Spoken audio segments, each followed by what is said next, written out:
Welcome back to another video. In this video, we'll be looking at sets. We'll be looking at another way we can represent sets, which is by a Venn diagram. We'll be looking at intersecting sets, union of sets, disjoint sets. Venn diagram is just another way we can represent our sets. And with how we draw our Venn diagram is by drawing a rectangle, and our rectangle represents the universal set, and we represent that with a U for universal set. And inside of our rectangle we have our subsets. Sometimes we could have one set, two sets, how many ever sets on the inside, and we name our sets. So in this example we have our set A and our subset B. When we're looking at intersecting sets, we can look at the example of roads. When two roads meet, they form an intersection, and that's the portion that is circled. So it's the same thing for our intersecting sets. When we have our intersecting sets, it means that members in one set is also common in another set. And we represent that with the upside down U for intersection. This is how it will look on a Venn diagram. So we have our two sets and we have it overlapping one another. The overlap is where the common elements go. That's the red highlighted part. If you're asked to represent it as a set notation, it will be A, which is one set, the set A, the upside down U for intersection, and the other set B. So it means A intersects B, and we can put the elements. Let's look at this example. We have two sets, set R, set Q. R has elements 2, 3, 5, 7, and 11. Set Q have 1, 3, 5, 7, 9, 11, and 12. So the first thing we want to do is to look at the both sets to see if they have any members in common.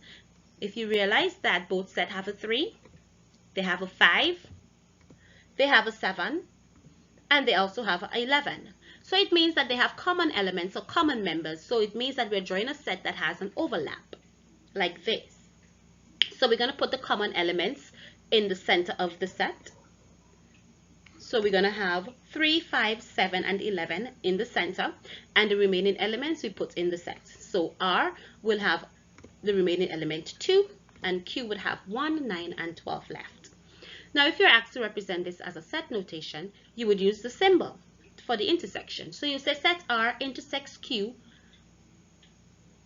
is equal to the set of 3, 5, 7, and 11. So we're only writing the elements that are common between the both sets. Let's look at the union of a set. The word union means coming together. So it means two or more things or groups or even people coming together to make one. So when we're looking at union of a set, it means that two or more sets are joining together to make one set. So the union of set A and the union of set B is when we combine all the elements. And we represent this union by the symbol U, U for union. We can represent this on a Venn diagram. When we're looking at union of a set, it means that we're going to combine all the elements of the sets together. So that's why the shaded portion is in red. We can also represent it as a set notation. A, U for union, B. Let's try this example. We have two sets, A and B. Set A has elements 5, 11, 17, 21. Set B has elements 2, 5, 7, 11, 17, and 19. Now the first thing we want to do is to look at the set to see if there are any common elements between them. That will tell us how we are able to draw our Venn diagram. So in set A and the set B, they have members in common. That's a 5. They have 11 in common, and they also have 17 in common. So it means that we're drawing a set that has an overlap, where in the overlap we have our common elements. So we're going to put our common elements in the middle, 5, 11, and 17, and we put in the remaining elements in the set. So in set A we have remaining 21, set B we have 2, 7, and 19. Now the union simply means I'm going to combine all their elements. So I'm going to combine the elements of A and the elements of B. So I'm going to shade the both circles. That tells me I have a union of the set. If you're asked to represent it as a set notation, you would say A, U for union, B is equal to the set of 2, 5, 7, 11, 17, 19, and 21. disjoint set simply means that they don't have any members, no elements in common. So it means that the intersection of that set is empty or null. Okay?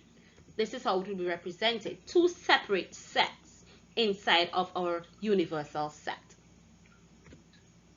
So it tells me that the A intersects B is empty. That's the symbol for empty.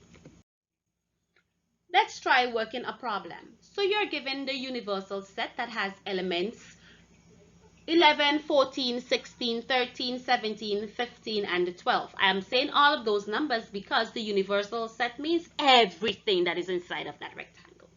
And there are two subsets, subset T and subset S. In subset S, I have the elements 12 and 15.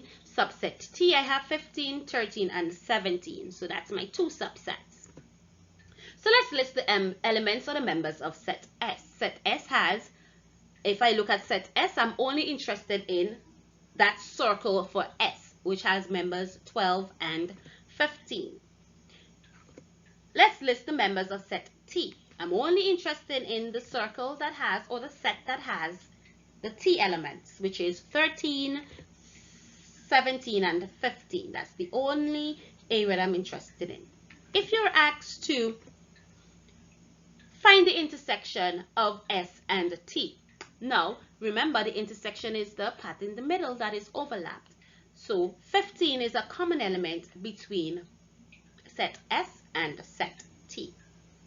Notice how we write the intersection, which is the upside down U. If you're asked to find the union of the sets, set S and T, union simply means we are putting both sets together. So we're combining all the elements. So we're looking at both circles joining. So the members would be 12, 13, 15, and 17. Remember, when we're writing the union, we put the name first, which is S union, U for union, T is equal to, and we list the members of the set. I hope that you enjoyed this video. Remember, the greatest factor for success is self-esteem. Believing you can do it, believing you can achieve it, believing you deserve it. See you in the next video.